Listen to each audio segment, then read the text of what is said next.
Vignale Spider Series 2 presented by Johan van Poevels. So Ferrari's 250 series started early in their history, the 250 coming from the total capacity of 3,000 cc divided by 12, and the occupants look great. Good to see you. And look at those portholes, typical feature. Oh, listen to that.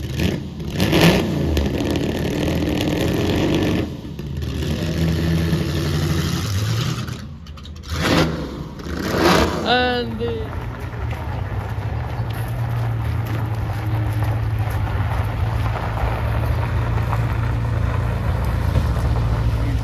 second packet of cars coming up. This is the Concours cars coming around the main stage, around the fountain onto the main stage. And here's a special one to start with, Peter. This is a 1994 Bugatti EB110 America Progetto 33. The Ettore Bugatti pioneered the hypercar era with the world's first carbon fibre monocoque and permanent four-wheel drive in a production car. Now, originally the car's styling came from the pen of Marcello Gandini, famous for his work on the Lamborghini Miura, Countach and Diablo, and was refined by Gianpaolo Benedini. The EB110 was unveiled on the 15th of September. Correct. Thank you. Grazie mille. Now, Peter, we have a couple of cars that are not able to drive up for reasons that when you have a look at them will be quite clear. So let's tell you about a couple of cars you won't see coming out of the main stage, but you can go and see and should go and see parked up in their position. The first one is the first one is the 2006 Aston Martin DBR9, presented by Gregor Fisken.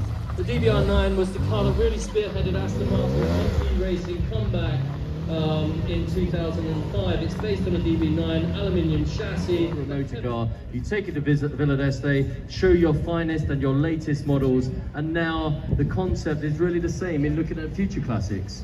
Yeah, you're right. You know, in those days, all concourses were current cars. They were new cars or recently built cars, and people were showing off and sharing their passion for their coach-built cars.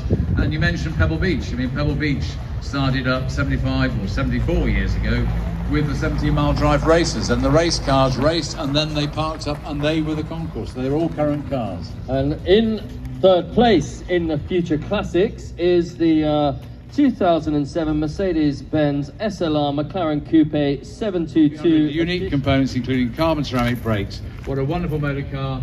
It is a future classic, and it's come third place in the future classics class. And second in this class, you can talk about this, Peter, is this amazing 2025 Ferrari SP3 Daytona Carbon, brought to us from the 2025 Collectors Stable. The SP3 Daytona Carbon. So well, these special editions from Ferrari are simply sensational. They are highly bespoke. The Daytona, I have to say, the SP3 Daytona, named after Ferrari's 1, 2, 3, 4 finish at the 24 Hours of Daytona in 1967 with the 330 P4s. Thank you to the collector for sharing this with us, because personally it's the first time I've seen it, so it's good enough for me. And would you like to announce the winner of the Future Classics class? I would indeed, Richard. The winner is the 1994 Bugatti EB110 America Progetto 33. The Ettore Bugatti pioneered the hypercar era with the world's first carbon fibre monocoque and permanent four-wheel drive in a production car.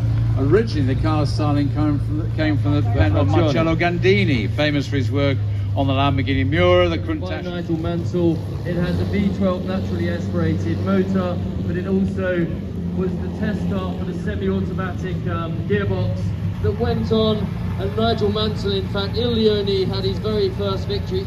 Astonishing 1956 Maserati 250F, brought to us by Brad Baker. This, ladies and gentlemen, not only was it David Goodin and Goodin Christie's choice as their particular celebrated car, Brad Baker. Seasons, imagine that today, the car that was built for this year. Well done, Brad, many congratulations, thank you. What a great winner that is.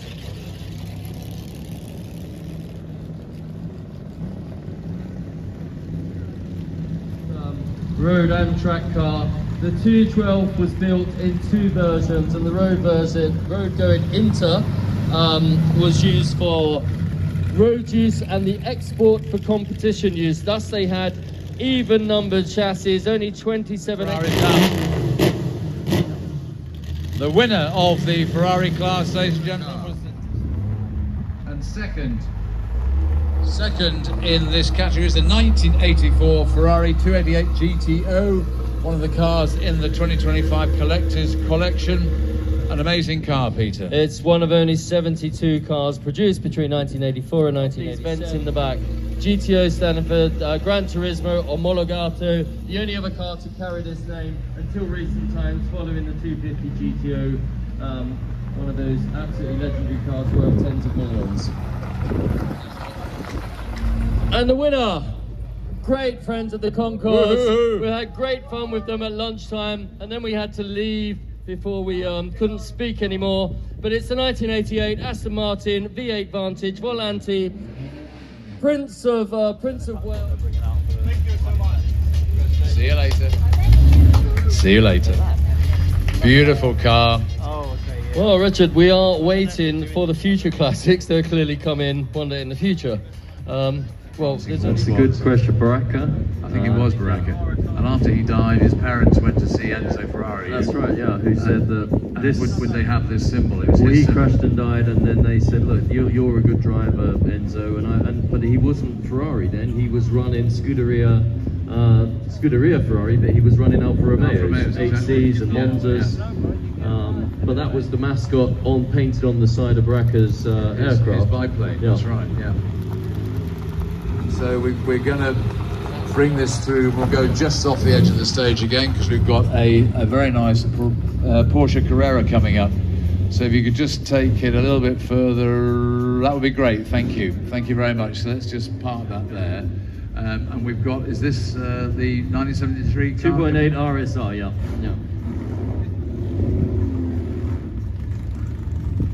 So let's start talking about this one, Peter. This is a gorgeous motor car. California Spider. There is actually a later model California Spider, the 365 in the Concours. So if you have a chance to look at that, ladies and gentlemen, both wear the same name, but these cars were mainly built for the US market. They wanted a convertible Ferrari for that side of the world.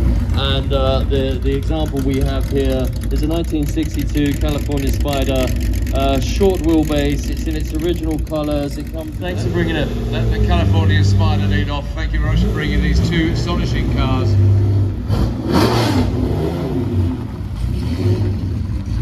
She's cleared her throat there. But I mean, the Targa Florio, what a rugged place that is.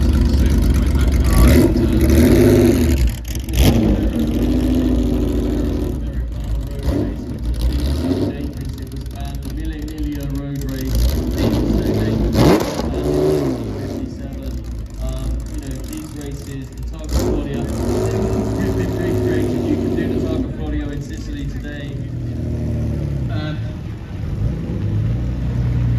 Next is a 1952 Jaguar C-Type brought to us by Hans-Martin Schneeberger, developed out of the XK120C. Jaguar's C-Type debuted in 1951. And if you go to look at the history of Jaguar in the 1950s, 5 times Le Mans winners, you can't do it without seeing the Jaguar D-Type. The successor to the C-Type, here we have a 1955 Jaguar D-Type presented by Philip Bert. 55 Jaguar T-Type. The thing that many people miss on the D-Type is the bonnet hump. It's asymmetrical because it's just minimal clearance of the engine. I love a D-Type. Yeah. And next, Peter, we have this delightful 1951 Ferrari 212 Export Vignale Cabriolet brought to us by Michael and Gillian Weisberg. Now, legend has it that Enzo Ferrari once said that the brakes on his cars were not the best. Vignale Cabriolet brought to us by Michael and Gillian Weisberg. Thank you very much indeed. Beautiful motor car. Here comes trouble. Here comes trouble. So yeah, we've got now coming up the 19...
really work there, does it? Not really. No, it didn't take off. So the new ones it is.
Sort